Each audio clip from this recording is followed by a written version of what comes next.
মাথাটা একদম খারাপ হয়ে যাবে। ওরা এইভাবে সাজে 30টা বছর এরা অ্যারেঞ্জ করেছে এটা। আর আপনি জানেন ইরানের যে লিডারশিপটা যেটা বলে চিফ লিডারশিপ, এটা 7 স্তরে সাজানো।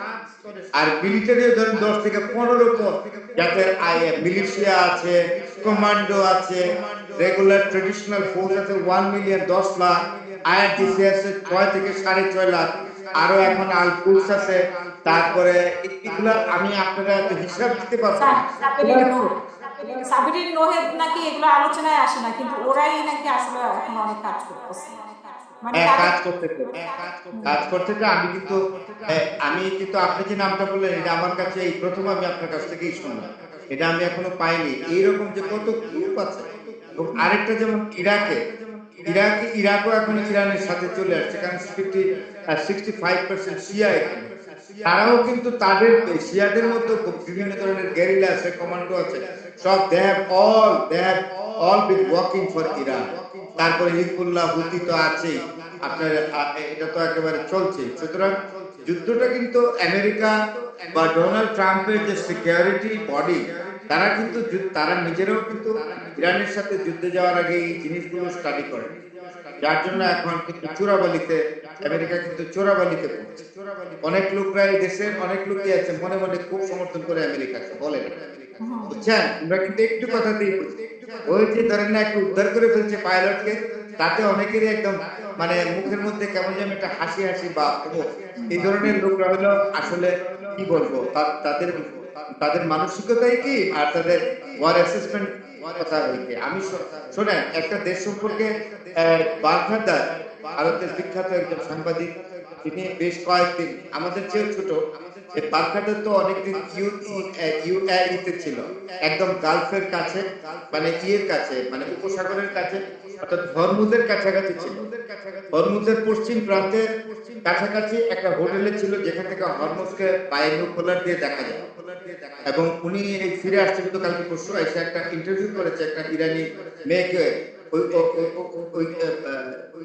লিঙ্ক নিয়ে আসছিল, যে বলছে যে আপনাদেরকে যে স্টোনে যে পাঠিয়ে দিবে বলেছে ডোনাল্ড ট্রাম্প, বা আপনাদেরকে নরকে পরিণত করবে, এটা কি বলে। তখন ইরানের এই ভদ্র মহিলা তেহরান ইউনিভার্সিটির আমেরিকান কালচারাল সেন্টারের প্রফেসর, খুবই ভদ্র মহিলা, বলছে যে আমি ডোনাল্ড ট্রাম্পকে অনুরোধ করবো আমাদের ইতিহাসটা জানার জন্য। আমরা 5,000 বছর ইতিহাসের অধিকারী, আমাদের হেরিটেজ ঐতিহ্য অনেক পুরনো। আমাদেরকে স্টোন এজ যদি কেউ বলে, তাহলে তার শব্দের মধ্যে থেকে যাবে, এটা কি ইমপ্লিমেন্ট করা সম্ভব? সুতরাং এরা একজন প্রেসিডেন্টের বক্তব্যে পরিমিতি বোধ থাকা দরকার। দেখেন কত সুন্দর করে ইংরেজিতে বলেছে, আমি বাংলা অনুবাদ করে আপনাকে বলবো। This is the sentiment of the Iranian people. এই পরাস্তের পরে সে মানে যুক্তরাষ্ট্রকে আবারও যুদ্ধজাহাজ পাঠানোর মতো সাহস পাবে? মানে এই যে হুমকি দিয়ে যাচ্ছে, তাহলে কালকে থেকে তারা কি পাঠাতে পারবে? তারা তো সব দিকেই পরাস্ত হচ্ছে, তাহলে তারা কি মানে কিভাবে এই একবার তো ডোনাল্ড ট্রাম্প বলছে পাথর যুগে পাঠাবে, তো পাথর যুগের স্কিম শেষ, এখন আসছে নরকে। এখন নরকটা একটু দেখি আমরা, শুনে এরপরে ইরানের রেজিম চেঞ্জ তো ইম্পসিবল। আপনি তো নিজে আরেকটা গ্রুপের কথা বললেন যে এই গ্রুপটা এখন অ্যাক্টিভলি কাজ করছে, মিলিশিয়া টাইপের যোদ্ধা। তো তাহলে ইরান এত গ্রুপ করে রাখছে আপনার ইরানের রেজিম চেঞ্জ করার জন্য। America must not be able to exactly bring about any change in the regime of Iran, no doubt about it, পারবে না। এইভাবে যুদ্ধ যখন শেষ হয়ে যাবে, তাহলে আমেরিকা সৈন্য পাঠানো, ওই যুদ্ধ জাহাজ পাঠানো, এগুলোকে পরবর্তীতে আর আমেরিকান কংগ্রেস কোনোদিন অনুমোদন দিবে? ডোনাল্ড ট্রাম্প যেটা করছে, ডোনাল্ড ট্রাম্প তো জুলিয়াস সিজারের মতো কাজ করছে। জুলিয়াস সিজার যেমন রবিকন নদী পার হয়ে গেছিল without the permission of the Roman senate, এবং যেটা উচিত ছিল তার, শেষ পর্যন্ত ডিক্টেটর হতে হলো তাকে। ডোনাল্ড ট্রাম্প তো he has crossed the limit without the permission of the Congress, you know, and he has become a dictator. এটার জন্য তো ডোনাল্ড ট্রাম্পকে মূল্য দিতে হবে, যেমন জুলিয়াস সিজারকে মূল্য দিতে হয়েছিল। তার অত্যন্ত বিশ্বস্ত তাকে হত্যা করেছিল প্রোটাস। কেন হত্যা করেছিল? Julius Caesar became dictator any range, and আমি তো মনে করি Donald Trump has become a dictator which cannot be adjusted. with the politics of the United States of America. তাকে তো বিচারের সম্মুখীন হতে হবে। After the completion of his tenure, he must be appeared before judiciary. He might be prosecuted. এখন এই সাথে সাথে তো আমরা রাশিয়া ইউক্রেনকেও দেখতে পাচ্ছি যে যে হামলা চালাচ্ছে সেটা আমি আপনাকে একদম আজকের প্রশ্নগুলো আপনারা এত সুন্দর সুন্দর টুকটুক করে প্রশ্ন করছেন, কিন্তু প্রশ্নগুলো খুবই গুরুত্বপূর্ণ প্রশ্ন। শোনেন, ইউএন চার্টার ভায়োলেট করেছে কয়েকটা দেশ।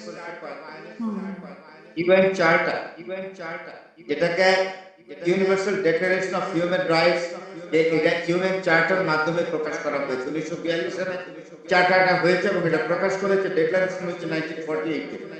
সেই চার্টার ব্রেক করেছে সাংঘাতিকভাবে আমেরিকা, রাশিয়া এবং ইসরায়েল।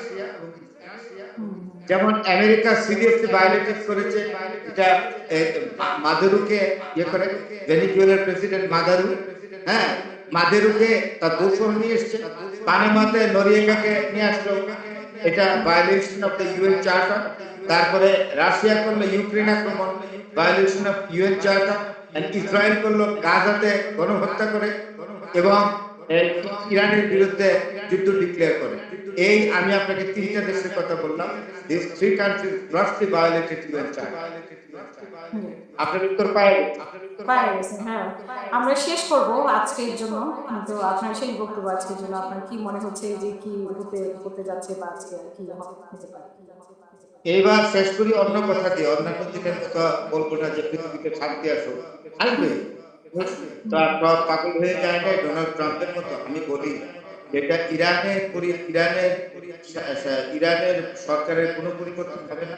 ইরানের এক খণ্ড ভূমিও আমেরিকার দখলে যাবে না। ইরান যদি আমি একটা জিনিস মধ্যপ্রাচ্যে বিরাট রাজনৈতিক পরিবর্তন আসবে এবং এই যুদ্ধের পরে বৈশ্বিক রাজনীতিতে এমন পরিবর্তন আসবে, এই পরিবর্তনে বহু দেশের ডিপ্লোমেসি বা কূটনীতির পরিবর্তন হবে, আন্তঃরাষ্ট্রের সম্পর্কের পরিবর্তন হবে এবং সুপার পাওয়ারের কনসেপ্টের পরিবর্তন হবে। ধন্যবাদ, অসংখ্য ধন্যবাদ আমাদের সাথে যুক্ত হওয়ার জন্য, এবং প্রিয় দর্শক আপনাদেরকে ধন্যবাদ আমাদের সাথে